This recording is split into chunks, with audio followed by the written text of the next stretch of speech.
آپ غور کریں، یوسف جیسا نبی اگر جذباتی ہو کر باپ کے لیے اٹھ کر کے کھڑے ہونا بھول جائے تو اللہ کہتا ہے کہ تیرے گھر اب کوئی نبی پیدا نہیں ہوگا۔ آج اگر بیٹے باپ کو آنکھیں دکھائیں، باپ پر ہاتھ اٹھائیں، باپ کو گھور کے دیکھیں، باپ کو گھر سے نکالیں، باپ کو مار پیٹ کریں، اندازہ کریں۔ یہ مالیگاؤں شہر آج بھی ایسا ہے، بے شمار باپ ایسے ہیں جو خون کے آنسو رو رہے ہیں، اور وہ چاہتے یہ ہیں کہ ان کو کوئی پناہ ملے۔ کوئی مسجد کے پاس پڑا ہے، کوئی بس اسٹینڈ کے پاس پڑا ہے، کوئی برج کے نیچے پڑا ہوا ہے، کوئی کسی کا پرسان حال نہیں۔ لوگ پہلے کہتے تھے، کیا کہتے تھے لوگ؟ یار جیتے جی کچھ کر لو اپنے لیے، مرنے کے بعد پتہ نہیں اولاد فاتحہ کرے گی کہ نہیں کرے گی۔ میں کہتا ہوں اب تو جیتے جی کے لیے بھی کچھ انتظام کر کے رکھو، جیتے جی بھی اولاد کام نہیں آئے گی۔ لیکن ایک بات یاد رکھنا، اور ہمیشہ یاد رکھنا، یہ بات بالکل سچی ہے، اگر ہم نے اپنے ماں باپ کے ساتھ اچھا سلوک کیا ہے، اس سے بہتر سلوک ہماری اولاد ہمارے ساتھ کرے گی، اور اگر ہم نے اپنے ماں باپ کے ساتھ اچھا سلوک نہیں کیا ہے تو بدترین سلوک کرے گی۔ ایک روایت پڑھ کے بات مکمل کرتا ہوں، ایک حدیث پاک۔ آج کل مالیگاؤں کا ماحول یہ ہو گیا ہے کہ بچے کما کر کے لاتے ہیں، خاص طور پہ اور جب جوائنٹ فیملی ہوتی ہے، 1000-1500 روپیہ ماں باپ کے ہاتھ میں رکھ دیتے ہیں، تم خرچہ چلاؤ، گھر چلاؤ، اور یہ سب دوستوں پہ اڑاتے رہتے ہیں، موبائل پہ اڑائیں گے، پکچر میں اڑائیں گے، آوارگی میں اڑائیں گے۔ نہیں دیتے ماں باپ، تم چلاؤ، سب ذمہ داری تم نبھاؤ۔ ایسے دکھ دینے والی اولاد کبھی سکھ نہیں پا سکتی، کبھی نہیں۔ ایک بوڑھا اللہ کے رسول علیہ السلام کے پاس لکڑی ٹھیکتے ہوئے آیا اور عرض کی، یا رسول اللہ میرا بیٹا جوان ہے، اور پہلے میں جوان تھا، کماتا تھا تو دل کھول کے اس پہ خرچہ کرتا تھا، اور میں کہتا ہوں کہ یہ بالکل خاص چیز ہے کہ ہمارے ماں باپ ہم پر دل کھول کے خرچہ کرتے ہیں۔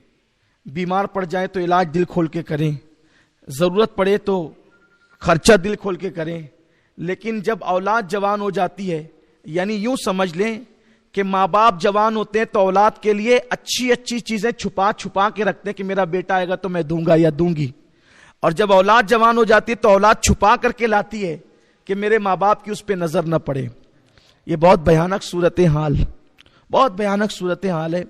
یاد رکھنا، آپ ولی بن جائیں، کتب بن جائیں، ابدال بن جائیں، اگر آپ کے ماں باپ آپ سے راضی نہیں ہیں تو آپ کی ولایت قائم نہیں رہ سکتی، چھن جائے گی۔ وہ ماں باپ کو ناراض کر کے کوئی جنت میں جا ہی نہیں سکتا۔ میرے آقا نے فرمایا، باپ کی خوشی میں اللہ کی خوشی ہے، اور باپ کی ناراضگی میں اللہ کی ناراضگی ہے۔ اور ایک دعا ایسی ہے جو نبی کی دعا کی برابر کا مقام رکھتی ہے۔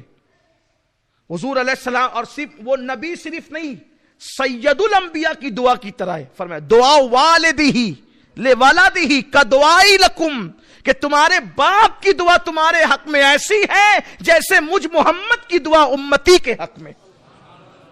امت کے حق میں حضور دعا کرے تو رد نہیں ہوتی، اور بیٹے کے حق میں باپ دعا کرے تو رد نہیں ہوتی۔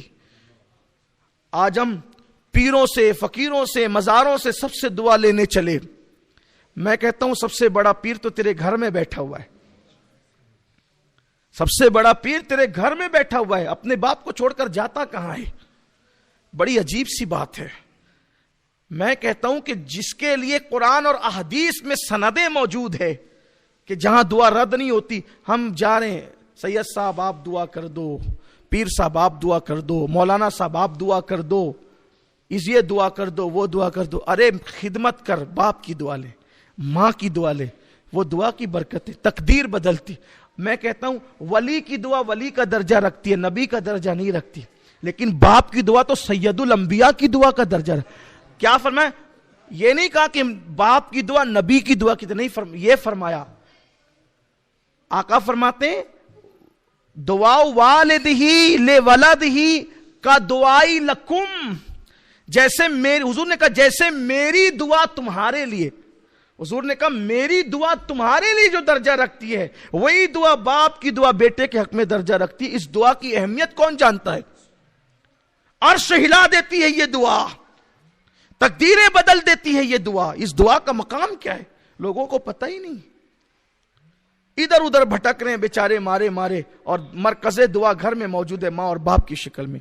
تو میں جو حدیث آخری بیان کرنے چلا تھا کہ یہ کہ بوڑھا باپ آتا ہے اور کہتا ہے یا رسول اللہ جب میں جوان تھا بہت خرچہ کرتا تھا اس پر، اور اب یہ جوان ہے میں بوڑھا ہو گیا ہوں جبکہ میری بیٹیاں اور بچیاں بھی ہیں، اب میں اس سے مانگتا ہوں تو یہ مجھ پہ تنگی کرتا ہے، صحیح سے دیتا نہیں ہے پیسے۔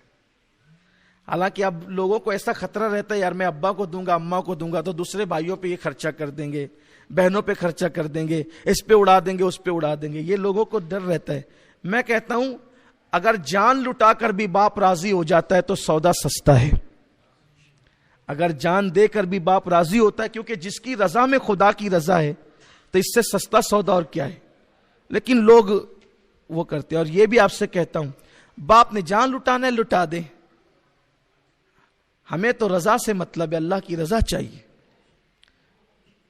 میں دیکھ رہا ہوں میری نگاہیں چھوٹی سی عمر میں ان تجربات سے گزر رہی ہے کہ کچھ لوگوں کو میں نے دیکھا جو مسجد کے اندر پانچوں وقت جماعت میں موجود ہیں، داڑیاں بھی بڑی ہے، ٹوپیاں بھی سروں پر ہے، ہر سال رمضان شریف میں عمرہ کو بھی جا رہے ہیں، ہر سال حج کو بھی جا رہے ہیں، سب کر رہے ہیں، لیکن ماں باپ کی وہ خبرگیری ان کے یہاں نہیں ہے جو ہونی چاہیے۔ باپ سے اونچی آواز رہتی ہے، جبکہ امام اہل سنت اعلی حضرت نے لکھا کہ ماں اور باپ سے بات کرو تو پہلے حکم یہ ہے کہ ان سے اجازت لو، بغیر اجازت بات کرنا بے ادبی ہے، اجازت لو، اور اجازت لینے کے بعد ایسے لہجے میں بات کرو جیسے ایک غلام اپنے آقا سے بات کرتا ہے۔ یہ ہے ہمارے مذہب میں ماں باپ کی اہمیت، بڑی اہمیت ہے، بہت بڑی اہمیت ہے۔ تو اس باپ نے کہا حضور وہ دیتا نہیں ہے میں پیسے مانگتا ہوں، تو اتنے میں بیٹا بھی آ گیا، عرض کیا یا رسول اللہ یہ میرا باپ ہے، یہ مجھے بہت ستاتا ہے، مجھ سے پیسے مانگتا ہے، خرچہ مانگتا ہے، تنگ کرتا ہے، میرے اور دوسرے بھی اخراجات ہیں۔ اور ایک روایت کے مطابق ایسا ہے کہ پہلے جوان آیا پھر بوڑھا آیا، ایک روایت ہے کہ پہلے بوڑھا آیا پھر جوان آیا۔ بہرحال اب جب یہ بات ہوئی نا، بوڑھے باپ کی بات سنی، جوان سامنے آ گیا تو میرے آقا رونے لگے بوڑھے کی بات سن کے، اور حضور نے جو جواب فرمایا وہ یہ آقا فرماتے ہیں اے بوڑھے جہاں جہاں تک تیری فریاد کی آواز پہنچی میں دیکھ رہا ہوں کہ ہر پتھر ہر درخت ذرہ ذرہ رو رہا ہے تیری آواز کو سن کر کے۔